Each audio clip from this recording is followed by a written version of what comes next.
پرون خو مشره ډېر خفه ښکارېدې، په کام همجن وې که په سخت ښکارېدې.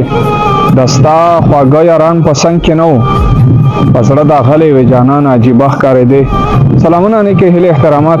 لکه څنګه مینوالو چې تاسو ته پته ده چې د 2 ورځې مخکې مشر منظور احمد پښتین یوه په سوشل میډیا باندې یوه ویډیو اپلوډ کړې وه، په هغې کې چې کوم د ده عکس و هغه ډېر دردناک راغلی و، ډېر په زړه نیولی راغلی و.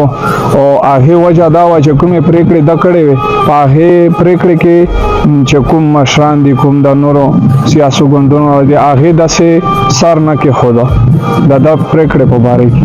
نو د یو غزل د مشر ته ډالۍ وي چې د دې حفلت په خوب د پښتانه، د دې حفلت په خوب د پښتانه، تر څو ځورېږي به خواږه پښتانه.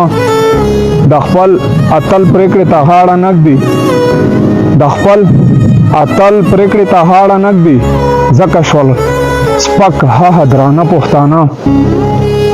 لارې جدا کړي د یو بل نه نفرت، لارې جدا کړي د یو بل نه نفرت. افسوس لګیا دي دا په څه پښتانه چې خپل کلتور او خپله ژبه کوي، چې خپل کلتور او خپله ژبه کوي. د بیا راواله زاړه پښتانه. سلاره ټانګري به وشم په کلي، سلاره ټانګري به وشم په کلي، که سره یو شي د خواره پښتانه.